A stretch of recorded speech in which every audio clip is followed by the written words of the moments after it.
So, talking about dog species again, I'm not into sensationalist or silly season or anything. I'm taking this very seriously. Um, but Shih Tzus are more closely related to gray wolves than those like Huskies and those like uh, dog, uh, German Shepherd and dogs that kind of have a wolfy look are more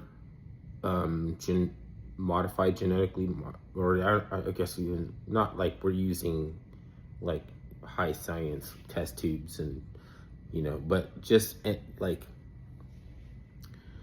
how much we've domesticated the dogs. Shih Tzus are less domesticated. It just like size is one attribute, but uh, in genetic modification, like there's further genetic modification past just size, and so it's not too like it actually is more. It makes it look like the Dogman scenario in Michigan and other states, and even Switzerland, and even like other places. Like some, how like there would have to be multiple Dogman species or types because he lived in Brazil.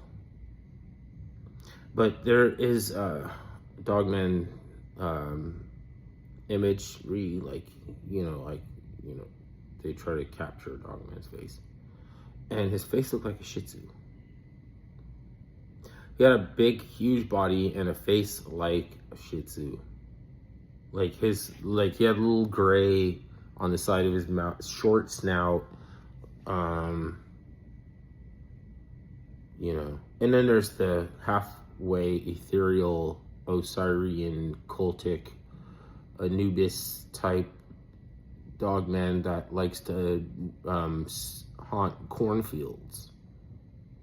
There's a little lake over here in Belmont that has a water dog lore. I mean, I'm not saying that that dog actually lives, but people say that he comes out of the lake and tries to drag you in. It's not really a lake, it's a man-made reservoir. But there was some Satan worshiper or some shit, and even a local serial killer used it to discard his victim, or there was somebody who hung himself in plain view, like as a stunt or something like that. Like he wanted everybody to see him, like because a lot of people used to go up there and hang out, because like, okay, anyway, there's a Dogman ghost lake thing. I'm not saying that shit's real, okay, but enough of the spooky, like like the tingly, the lore and the and like people keep recycling the story and all, like that kind of makes it a thing. It's not saying it's real, just being a thing. But I don't know. I mean, there's some things that are like real life cryptid, which is like coy wolves. Before we knew that what happened with coy wolves and that they were here since the 19 or maybe late 1800s, early 1900s. Like they were a crypt for a little while, and if you find out that thylacine still it lives somewhere in the what's it called, Papua New Guinea or something, like it's a cryptid until we find out that it exists. So being interested in cryptid doesn't make you sensationalistic or spoof science, or it's just like we look at it from the epistemology of how the way thing exists. What's this? Oh yeah, there's a dual-sided paradigm. There's a ontology and epistemology. The nature of being is ontology, and how things are, the nature of how they exist, or something like that.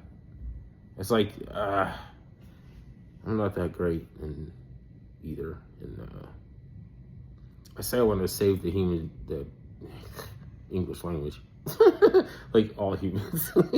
No, that's the worst. I'm the worst then, because like there was like 18 different like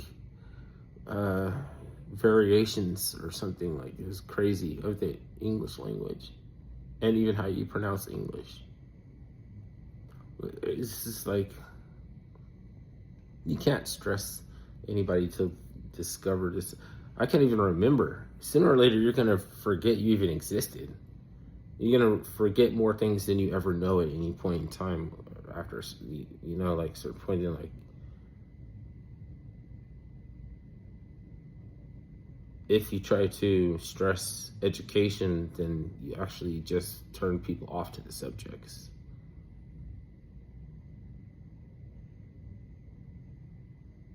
Possibly.